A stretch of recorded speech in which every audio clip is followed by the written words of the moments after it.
We laugh. We cry. We learn.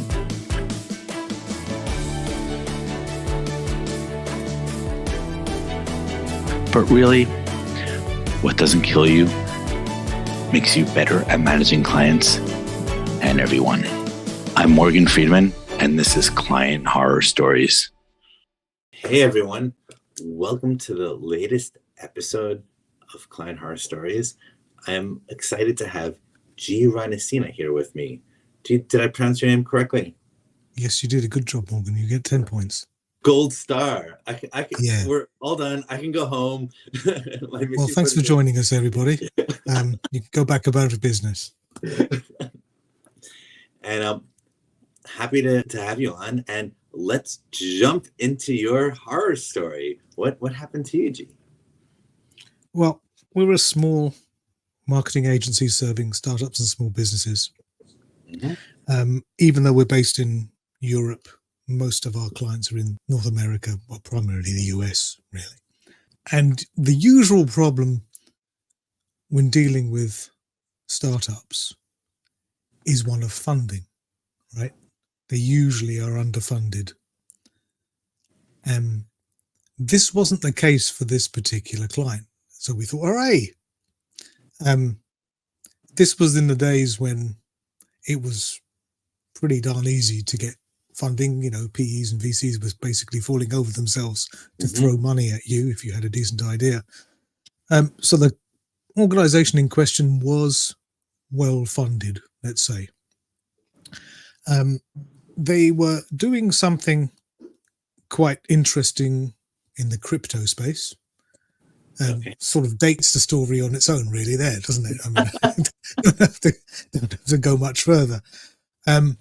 So someone will be doing a podcast about 15 years from now, and they'll be talking about a client of theirs in the AI space, and we'll we'll all reminisce about, oh yeah, whatever happened to AI, because it just sort of disappeared and became woven into the fabric of whatever we're doing every day. Exactly. Right? And it won't be called AI; it'll be called software, because that's what it is. But that's a different subject. Yes. So it was an interesting innovation within the crypto space, and it was a small team, and the person who was volunteered as being the CMO didn't actually have any marketing background. I learned later, actually, that she'd come from I think she was an economics major, which is probably as polar opposite from marketing as you can get, to be honest. That's for another time. In this podcast, tangents are encouraged, or let's say smart tangents are encouraged. On that, there's an interesting point implicit in that, which is marketing to me seems like this combination of like math and science and art creativity. You need both sides. So it's interesting, someone from a mathy econ finance background, on half of it, they'll probably do an awesome job. They can probably do the stats analysis much deeper than many marketers I know, but it's a personality profile that is likely completely missing the understanding of the creative side of managing creatives as well. I think it's worse than that. I think you're right in terms of having let's call it a finance background rather than economics, but coming from a finance background, maybe the reporting would be as good, but if you've come from a finance background, you probably know what questions to ask. Right? Even if you may, have to query to pull the relevant data out and then obviously make insights from that data. The issue I have with bean counters, finance types, economists, getting involved in marketing is because they're trying to make marketing the wrong kind of science. Let me explain what I mean. Go for it. The issue in finance or maths or science in general, really, finance, is that you're dealing with finite, defined, measurable entities for everything that you do. Okay, Right. 2 + 2 is always 4, Or and it's never anything else, right? Everything that you're measuring has a defined SI unit that is relevant and can be communicated across competencies.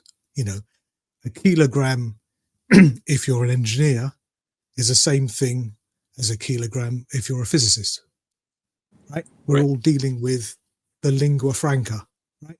It's a common language, a common SI unit. The problem is, when you deal with marketing, you're not dealing with measurable units in the same way, because the output or the intended destination, human beings, are not fixed, logical, rational endpoints, right? Human beings are lots of things, but they're definitely not rational, right? They're not logical. They're emotionally driven. And as a result, their buying behavior is contextual. And the problem with trying to create a Newtonian model of marketing is that there is no standardized SI unit of measurement for fear, for regret, for anger, for jealousy, for being drunk at 3 o'clock in the morning in front of an Amazon window. We've all been there, right? Don't say we haven't, right? But yet all of these things are valid contextual influences that affect buying decisions. And this is one of the reasons why I think there's a disconnect between marketing and pretty much every other core part of a business at the high echelons, at senior management and C-suite level. Because of that, every other part of the business is dealing with sequential, logical, engineering type models, while marketing isn't. Sorry, go ahead. So I have 2 comments on this, and then we'll get back to this story. The first is, I totally agree with that. I would take it to another level, which is in addition to all that, it's not just that the emotions you're dealing with that lead to buy decisions aren't quantifiable. I agree with that 1,000%.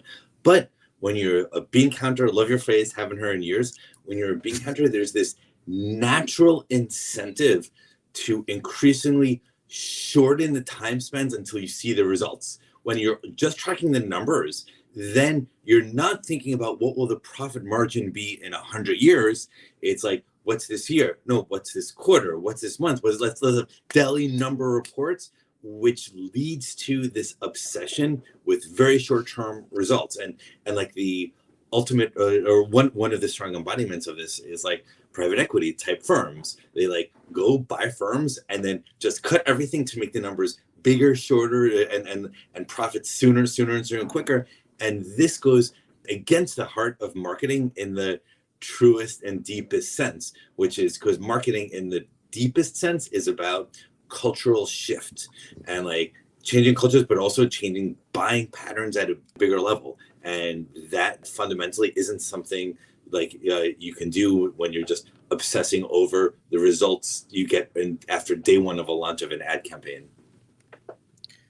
There's a reason why the average tenure of an SCMO is around, I think the last time I read it was about 14 months.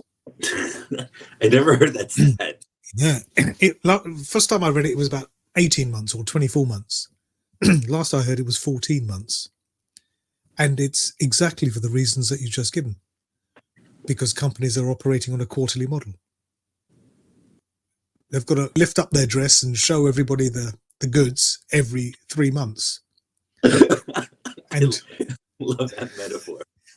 And if you can't show a tangible movement of the needle within 3 months, There's only so many quarters you can do that before they're shown the door. And depending on where the marketing is within the organization when that CMO joins, making sustainable change within the organization takes time. There's latency before, the sausages start coming out the other end of the machine. And that's quite often a year or more, by which time it's too late. And then you get somebody else in who starts again from scratch, usually by changing the logo, because that's what marketing directors do. Right? Just so, changing the logo is like, it's the CMO version of, a cat marking its territory in the garden or something, right? It's just, I know I've been here because I've left my mark, which is going to last, X amount of time. And that's what happens. And you go round and round again. And of course, this doesn't do marketers any favors, because we're ridiculed by the C-suite, who think we don't know what we're doing. Totally. Well, unfortunately, that is our own fault half the time, because most of us don't know what we're doing. Most don't know what they're doing. Exactly. Yes. But by the way, to bring us back to the story, there's another interesting philosophical connection here, which is this. Finance types, to use their word, okay, not the econ types, where people are so focused on the numbers, it's very easy for them, more common than not in my experience, to lose the human touch, because the human touch requires going beyond the numbers, say what's happening. And you're talking about that on the ground level. You want to play with the fears and emotions of millions of people, yes, of course, but also on the individual personal level, you need to manage a team. And just managing people like humans are not robots, where you say, okay, here are your KPIs, go, good luck, report back. Because of this, you can't manage people merely just like as you manage a spreadsheet or stock trades, but you need this human touch that those whose passion, love, and personal expertise is around the numbers can. And that might be a reason why this new CMO, to go back to this story, might not.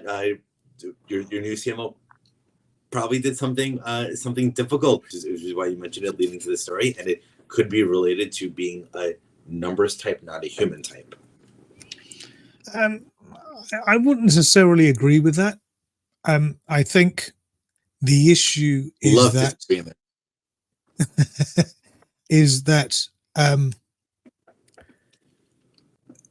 the problem is the extremes of finance and extremes of marketing are both detrimental to the business. Okay. Extremes of marketing means you give me a blank check and I spend it the way I think I need to spend it. I'm going to promise you the earth and deliver something earth minus n, right? Whatever n may be. And often, I'm writing checks that my sales can't deliver. And ultimately that puts the business in a precarious position. On the other hand, finance is about creating efficiencies within systems, maximizing performance, maximizing output for a particular input, regardless, in many occasions, of whether they're maximizing the potential of that output. Or it's almost a secondary. What they're actually optimizing for is to create the lowest possible input to create the same output. Correct.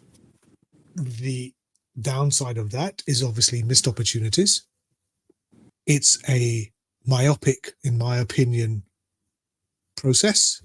It addresses the problem for today, but there's no planning, no forethought, no strategy on medium to long term. Again, potentially putting the business in a precarious position. So the extremes of marketing and the extremes of finance are actually not too far apart in terms of the ultimate result of the business. Where it all goes, mamma is vertical, if you take my meaning, is when marketing gets into the boardroom and doesn't realize that their audience are not marketers.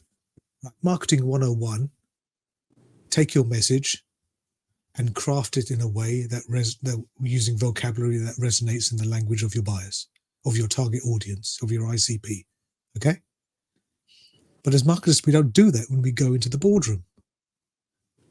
Right? We don't realize that when we're in that boardroom, we need to talk the language of business, which is the language of finance. Numbers. Marketers don't talk board.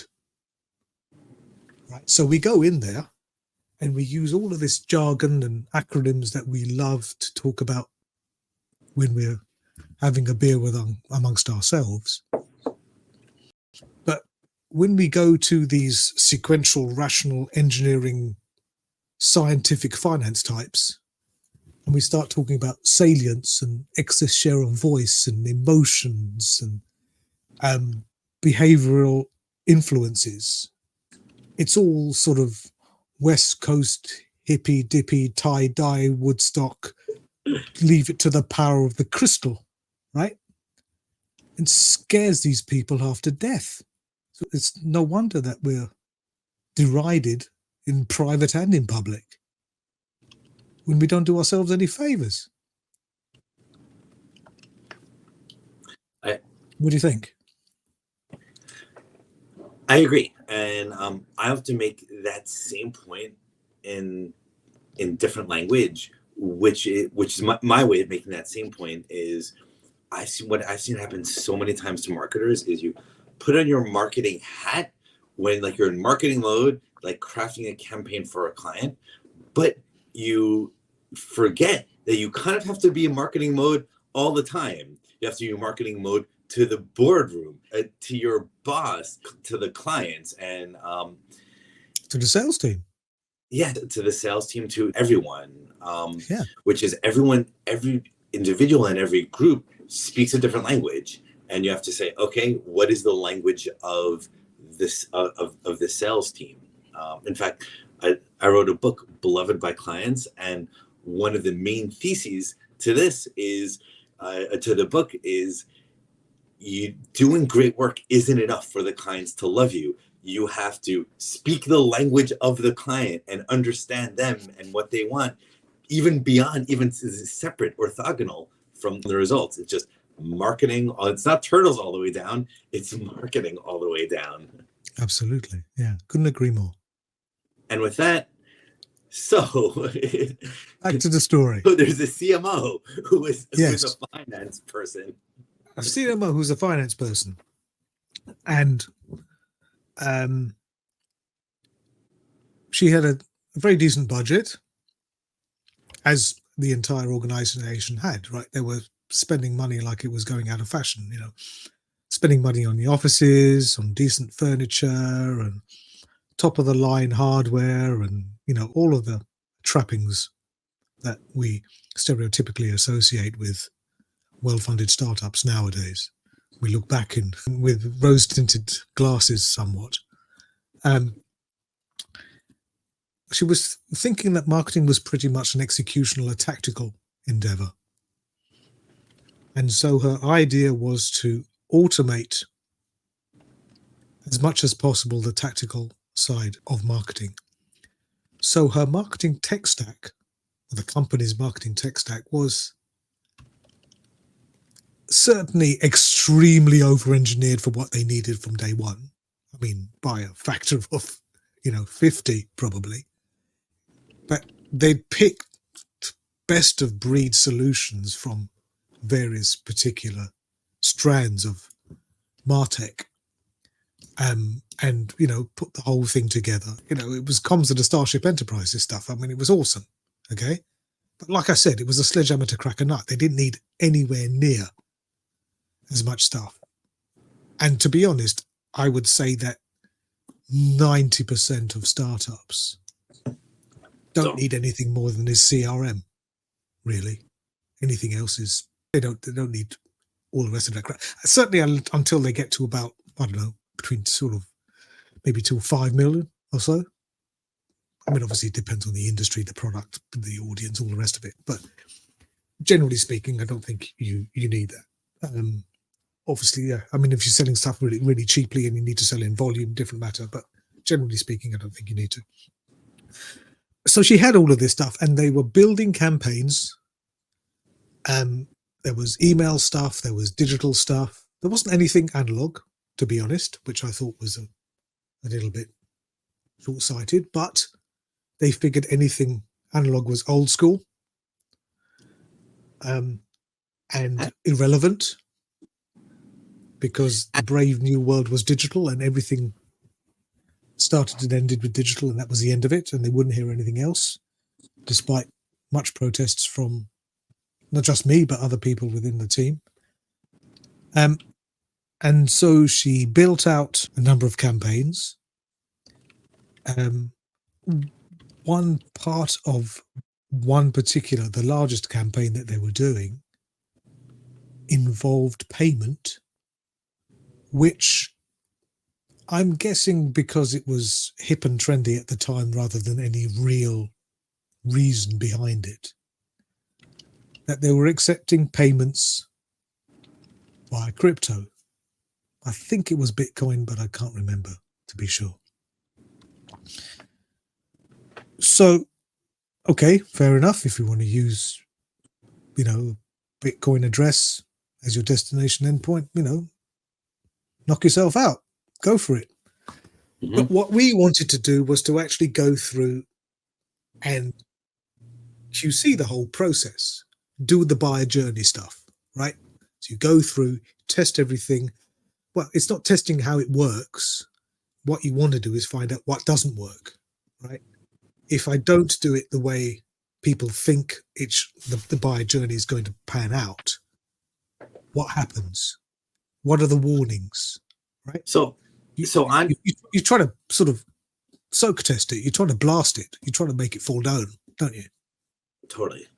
And you're wanting to QC it, to test it. I want to make a comment that ties back into what you said 5 minutes ago, that they massively over-engineered it. And what's interesting is, from the outside, we all intuitively understand the risks of over-engineering solutions. Oh, it's a big waste of money, and a big waste of time. But there's a more subtle risk in this massive over-engineering, which is when something is over-engineered, the more engineered it is, the more places there are for the system to break, and the much riskier it becomes, and the much harder it becomes. Oh, this microservice has an API that integrates with that microservice that's like 8 layers hidden under everything else. And from a startup point of view, it's just so important to learn, figure out what people are doing, that you basically spend all your time and energy trying to either QC or figure out what's actually happening when things break, that you don't actually have the time, energy, or money left for what's actually important learning. I think there's this inverse correlation between the price of a piece of software and how easy it is to break it. Yes, exactly. It's like there's an inverse correlation between the price of especially enterprise software, and the user experience interface of that software. Not mentioning any names, Salesforce. Sorry, Did I say that out loud? Right?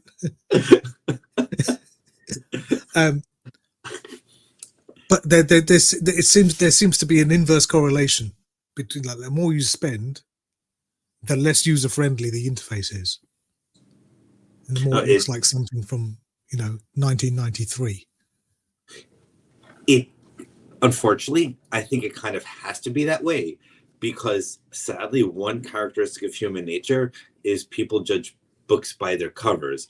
The saying exists to say not do that, because that is what's done. And if you have a simple piece, if you have a crazy complex Salesforce level of software, but the interface is just click one button, guess what? 99% of clients are going to assume it's a super, super simple. No, there's just one button. This is really easy. So to justify the high price points, you need this complex user experience. I think it's related to the way these systems are sold, because quite often you have the manufacturer, and then just below them, hierarchically, you have a network of integrators who are making their money on professional services. So they come in and say, "Oh no, Mrs. Customer, you don't want to touch any of this. That's our job. It's going to take us 3 months, 6 months deployment at, a couple of grand a day. But it'll be awesome once we get there." Which of course it always does, but it overruns by another 3 weeks. Right? But, that's the great thing about enterprise software. You're always spending somebody else's money. Exactly. So you wanted someone to spend money to have you guys QA it. And I wanted to say, look, I wanted to make sure that this thing wasn't going to fall over. I wanted to find out what happened if you didn't go through the prescribed buyer's journey. Because we needed, but because there was a almost fanatical trust in the stack that they had built, probably based upon how much they'd spent, i.e. we're spending a shit ton of money on this tech stack. Of course it's going to work, and it's going to be better than any human could possibly imagine, because look how many zeros are at the end of the invoice. So they said, no, there's no problem. It's fine. It's great. It's wonderful. And yes, okay, maybe with the benefit of hindsight, should have pushed a bit harder, Morgan, because I see that part of our role in that client relationship is from a client education perspective. Client is never going to know as much as marketing as a marketing specialist, whoever that provider is, you would think, anyway, because that's the reason why they're getting somebody in it externally. Otherwise, why do you need someone? You're not going to buy a dog and bark yourself, right? So if that's the case, maybe I should have insisted more, saying, look, I strongly advise, or, we're going to, threaten withdrawal of service or something.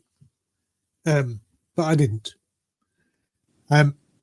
Anyway, they launched the campaign. They spent another shit ton of money on getting eyeballs in front of the digital ads and messaging and emails that they were sending out to these individuals who were deemed to be the ideal profile for their potential buyers. But there was a little bit of a faux pas that had been made. And that was, here comes the rim shot, right? Here's the money shot here. Oh my, I'm nervous and scared. There was a typo on the Bitcoin address. And so all of these people who had actually decided to pay by Bitcoin, none of that money went to the company. Oh my goodness. Yeah. Now, in the how aftermath of this, by the way, do you have a sense of how much money was this? It was 5 figures. It was 5 figures. I don't think it was 6, but then the exact number was never shared, because I think they couldn't articulate the number between the tiers, between the sobs. And now, doing a forensic deep dive afterwards, you have to ask yourself, well, if it was a real typo, nothing more than a typo, would the transaction have gone through? I mean, the chances of it being a valid address purely from a typo is infinitesimally small, you would think. Right. Now, I can't comment one way or the other on that because I don't know. But, certainly the cynic in me would question that. And like I said, five figures is five figures in anyone's language, right? I mean, it's not to be sneezed at. So did in the forensic investigation, did they find if it was like a typo? Like, did they look at the real address and then when it's sent to, there's like one character off, or No, was it like it was more than one character? It was more than one wildly? character. Yeah, it was a significantly different. It wasn't like somebody had manually tapped in the numbers and put a 3 instead of a 5 or something. It was like it had been copied and pasted from the wrong place. Right. That's what it looked like to me. Obviously, I don't know if that's what happened, but that's what it looked like from me. I just want to add. Yeah. We mentioned before some of the downsides of over-engineering and complex tech stacks. There's like the cost and the time. And then I mentioned before, it makes it harder to find and debug problems. But this is actually another risk of over-engineering that your story is bringing out, which is over-engineering also hides corruption better. Like if it's a simple thing, this one guy hired this one thing, you put together a WordPress, dude. If the money's going to the wrong place and going to a different bank account, you know who configured the WordPress. But here, all these hands touching a complex systems. There's so many people and places and parts where this could have happened. It becomes very, very difficult. It becomes very, very easy to hide. Oh, I'm going to send the money to my bank account instead, and very hard to find out who actually did it or how. I think there's two questions. There's certainly the one that you're just posing, right? Not saying that there was, anything untoward going on. Not saying that there was fraud involved. But it'd be quite easy to come to that conclusion, certainly. But I think also there's the issue of being overly confident in the tech and ignoring a non-technical bump in the road, because clearly this is a human-induced error rather than a tech-induced error. Yes. And by concentrating on the perceived robustness of the system, somebody wasn't looking past the end of their nose to actually check the basics. Getting a personalized email and it says hello brackets first name, right? Because the mail merge has gone to pot. Right. It's an easy mistake to make if you're not wary of where the human interaction of the system can easily break down, which is the point of checking, right? Sub-editors exist for a reason, because writers don't get it right first time. Totally. And it's the same for this. And of course, when this all came out, the individual concerned tried to throw us, the marketing agency, under the bus for not pointing out the error or pointing out the error early enough to give them a chance to address it.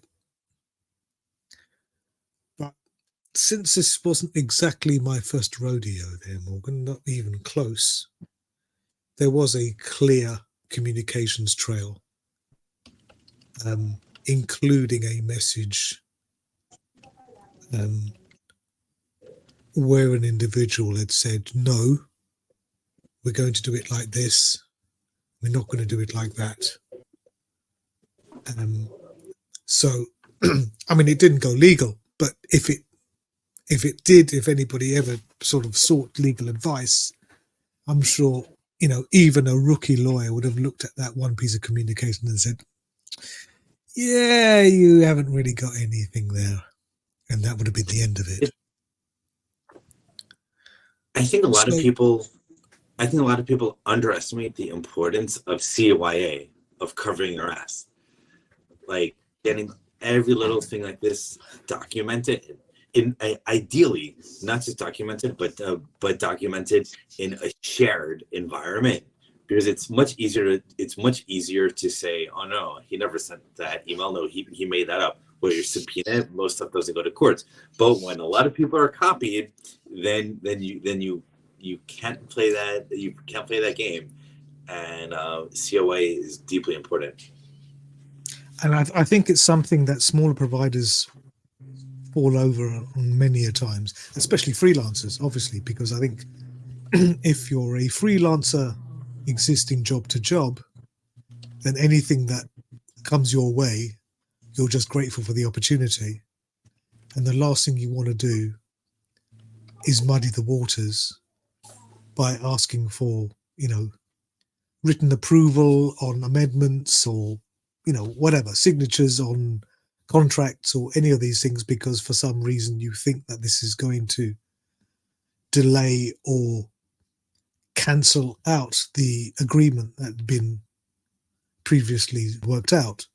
Actually, I want to connect this to the over-engineering point that we were discussing before, because I think there's an interesting metaphor, or this same principle applies to both, which is a boil down of our over-engineering. Part of our conversation was you need to engineer something to the corresponding level that's needed based on the usage, the speed of learning, etc. And a lot of people go over and sometimes under. But the same happens on paperwork and legal stuff, where often a lot of people, especially freelancers, as you point out, go under the amount of legal paper. No, it's not worth it to have this one-page contract or document, or to send this email to CC them. But also, I've also seen situations where companies want to hire smaller companies for fairly relatively small contracts, and they just want to kill them with paperwork and due diligence and procurement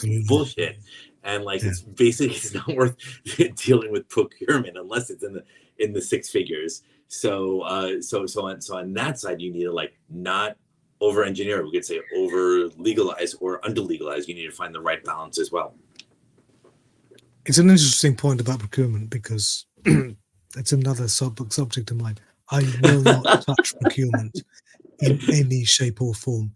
In the 16 years we've been in business, we have never touched an RFP, RFI, RTT, whatever TLA, 3-letter acronym you want to give these things, right?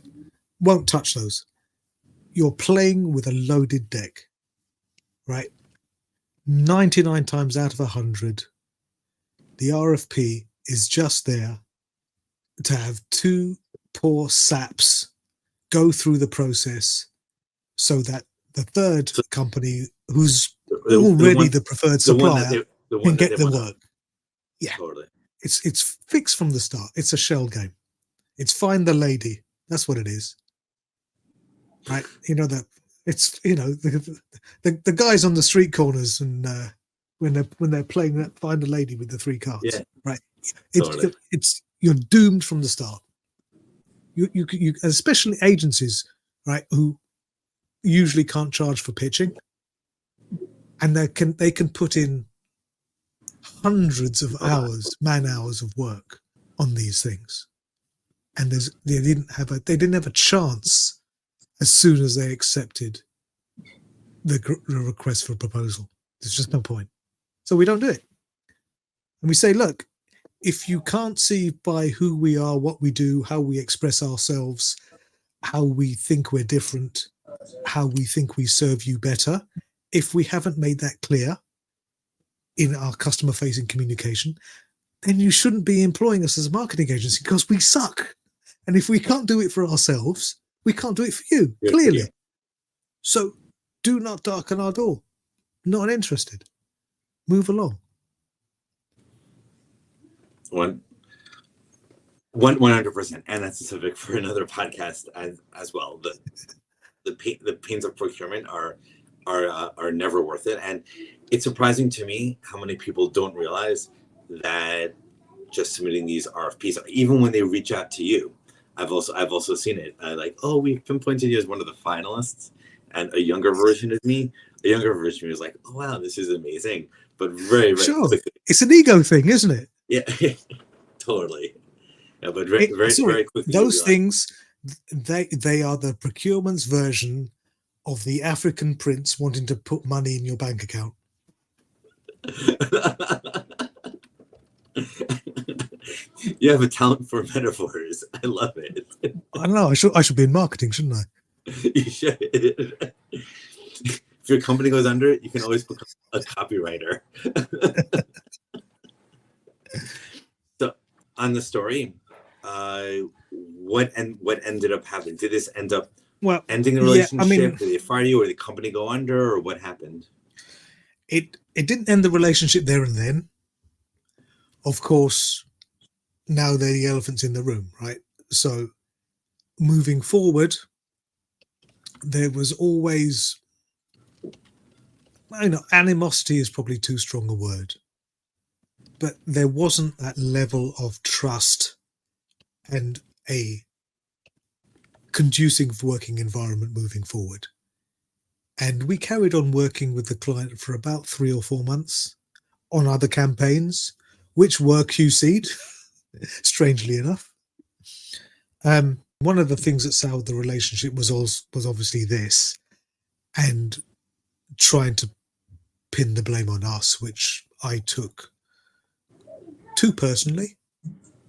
I can look back and say, yes, I took it too personally. But also it became quite quickly apparent that they weren't getting anywhere near their revenue forecasts as months went by. Well, not even close. I mean, less than half, probably nearer 25% of what they had forecast. So they started belt tightening. They tried to renegotiate their contract with us, which wasn't going to happen. They kept their headcount quite low anyway, so there wasn't. I don't think there was any layoffs. They did re-engineer their tech stack, but I don't think it saved them that much. I mean, when if you go from the gold level to the silver level, you save a couple of bucks, but I don't think it was anywhere near the serious amount of savings they needed to make to keep shareholders on their side. So it got to the point where we parted ways pseudo amicably. Yeah.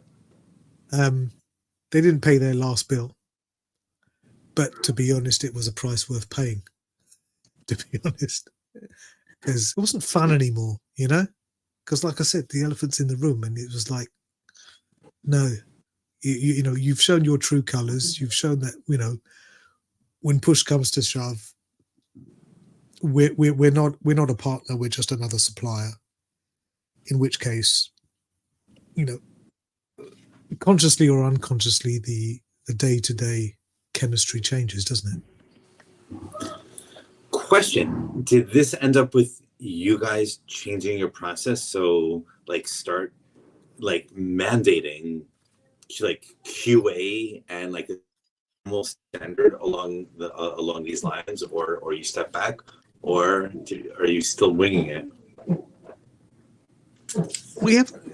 I wouldn't call it something as official as changing the process. Since that time, which like I said, it was a few years ago, we've obviously run into similar situations, but we have never, hand on heart, I can tell you, we have never had pushback from a client. They have seen that no matter how much trust they have within the system, either what they've specified or we've specified together or whatever it may be, they've understood that it makes sense to have another pair of eyes look over your work, and they've not seen it as a threat to their competence or whatever. So we've never had pushback. So there's never been any need to sort of change terms or process or anything else. I think it was more to do with let's call it imposter syndrome, right? A bean counter in a marketing role, not an ideal fit. There's a lot of imposter syndrome in the marketing world, which interestingly, what marketers do well is get people excited about stuff. So therefore, there's this risk whenever you hire a marketer that you're hiring someone that's really good at getting people excited about stuff. So you're good at getting someone excited about hiring the marketer themselves. And as a result, it creates a world where everything talks and sounds more inflated than it is, which is the breeding ground for the imposter syndrome. Possibly, yeah, possibly. I think the issue with many providers is that they're overly focused on the tactical execution side of things, whereas we're coming at it, well, not just us. I mean, there are other ones, like, you know, other agencies like us who come at it from a business process kind of thing, right? Like, for instance, we don't take on any new. Our onboarding process includes needing to see the client's business plan. If they've been trading for any length of time, we need to see the last year's accounts. This is not, you know, to judge how we're going to set our rates. Oh, you can afford more. No, there's nothing, not like that. But it's also to find out whether the business financially can sustain the level of investment required to generate the particular sales result that they're looking for us to help them achieve. Because they always underestimate these things. Business owners always think, oh yeah, all we've got to do is turn the tap on, right? And then we get eyeballs, and then we just need to close the sales and job done, right? It's easy, you know, we wake up in the morning, the sun's shining, the birds are singing, our children marry millionaires, and we all live happily ever after, right? Press a button. Unfortunately, life's not like that. Exactly. Right. So, you know, these are the sorts of things that we need to see. And as an aside, it's quite amazing, not even with the majority, not even the minority, it's a very small minority of small business owners who haven't got a clue how to run a business, Morgan. Certainly, marketers have not a clue about business. And I think it's absolutely astonishing that a startable small business owner, especially a small business owner, would take the risk of employing a marketing person or a marketing agency who doesn't understand business, doesn't understand a balance sheet or a P&L, or marketers couldn't even spell EBITDA, let alone tell you what it is. Right? It's ridiculous. I agree with that 100%. My interpretation of that observation, I made that same observation before, is the following. Vast majority of restaurants, at least in New York, where I'm from, and no, in fact, in New York, is the vast majority of restaurants fail in under a year. It's like the worst business ever. And absolutely, sure. And at some point, I was thinking about it. Wow, like why does so many fail? Why does it go so badly? And I realized something. Who starts a restaurant? A cook, a chef, someone that loves cooking. Oh, I love food. I love cooking. What should I do? Start a restaurant. You cook really well, Morgan. You know what you need to do? You need to start a restaurant. Exactly. So I feel like the same pattern happens with almost all small businesses and startups, especially in marketing. Oh, I'm really good at designing logos. Oh, this is fun. Because you're good at this, you're like, oh, let me get a client. Oh, if someone wants to pay me freelance for this, then you're doing well. You hire someone else, and so on. And I feel like what happens, what most people don't realize, is the skills needed to be a good chef, are completely different than the skills needed to run a restaurant. You need to like negotiate contracts, think about locations, manage all these low-paid employees, and so on. And similar with marketing and every industry, the skills of the profession are completely different than skills to run the business. But they tend to be started by people who are really into that profession. 99% of successful restaurants are successful for other things apart from the food. The food is important, of course. Can't sell them slop. But it's not even top 5 of the most important things you need to run a restaurant. Not even top 5. Certainly, as you point out, you need to be a business person first and a chef second, number 1. Totally. The point about a restaurant is 90% of the experience is theatre. Right? Like Isn't everything. Right. It's about the packaging, right? It's about the cleanliness of front of house. It's about the starched white napkins. It's about the crystal glasses that they have on the table, or the cutlery, which is positioned within a micrometer of its life and polished, with fastidious attention to detail, right? Bringing the plates all at the same time, maybe with covers which they synchronize when they open in front of, whatever it may be. Okay, depends on how fine your fine dining is, right? Totally. And all of that stuff has got nothing to do with the food. Nothing to do with the food. But they think, just like if we build it, they will come brigade. You have all the people who say, "Oh yes, but if my food is great, my food speaks louder than anything," right? But it doesn't. There are plenty of really talented chefs with amazing food that go out of business in 6 months. It's the hard thing about restaurants is not getting people in the door. It's getting people in the door every day. Right? What makes you want to come back? It's not coming through the door. You have a great plate of food and it costs you whatever it costs you. Why would you want to come back? Especially like you mentioned in New York, it's like you've got a little bit of a choice in New York City as to where you could go, right? Totally. Why should I come back? 100%. And Yeah. this is a great note to end the podcast on. I can always end everything by talking about food because it makes me want to go go and eat. Gee, do you have, and as we wrap up, do you have any final comments on the story about the aftermath, things you've changed, anything you learned, or final insights about marketing, life, universe, existence you want to share? I've got loads of those ones. When we started the agency 16 years ago, okay, there were 3 of us, and one of the foundational pillars of the agency were, we're not going to work with arseholes. We had a no arsehole policy.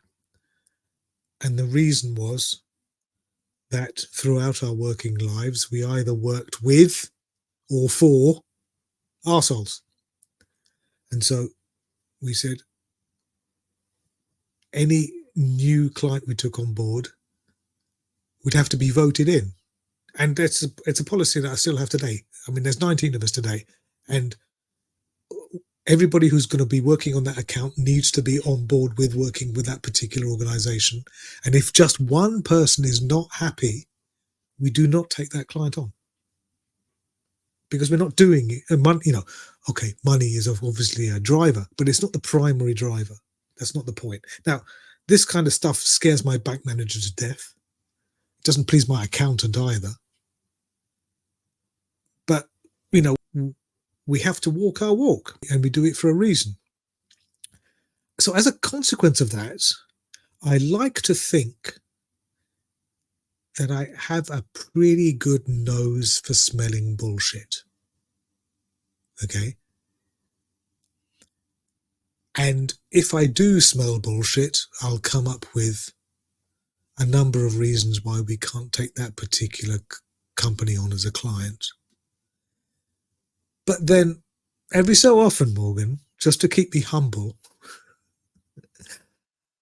I get an outlier that sort of slips through the net You're still human. and brings me back down to earth with a bump. And we probably have one client like that every year. And, maybe that's the cost that we pay for being able to take on the wonderful clients that we do take on. And if that's the case, so be it. But what I would say, if you're a small business, you either trust in the supplier that you take on, whether it's marketing or whatever, doesn't have to be marketing. You either trust in that supplier or you don't trust in that supplier. But you can't have it both ways. If you're taking on somebody with expertise that you do not have within your organization, then you either allow them to do the job that you're asking them to do or fire them, because it's never going to end well. And in our case, we usually end up firing them, the client. I've done that many times. Because if we can't make a tangible difference to the organization and have a bit of fun along the way, then what's the point of it? Might as well close up and we'll work in a bank or something and get bored stupid every day. I agree, and it's surprising to me how many people prioritize the dollar sign, even for like tiny amounts. Oh, this is an extra 10 cents. You can't do anything over the fact, wow, I spend all my time every day, 8 or many more hours a day with these people working on this, thinking about this, and doing that with people you really like internally and on the external team is worth its weight in gold. I was just going to say that one of my team has a nice quote which he uses quite often, which he says, "We don't have clients, we have friends we do business with," which I think sort of summarizes our philosophy quite well. I love it. And and on this is the perfect way to wrap up the episode. Gee, thank you for your time. And everyone who's made it to the end, the exact hour mark, thank you for watching. Until next time.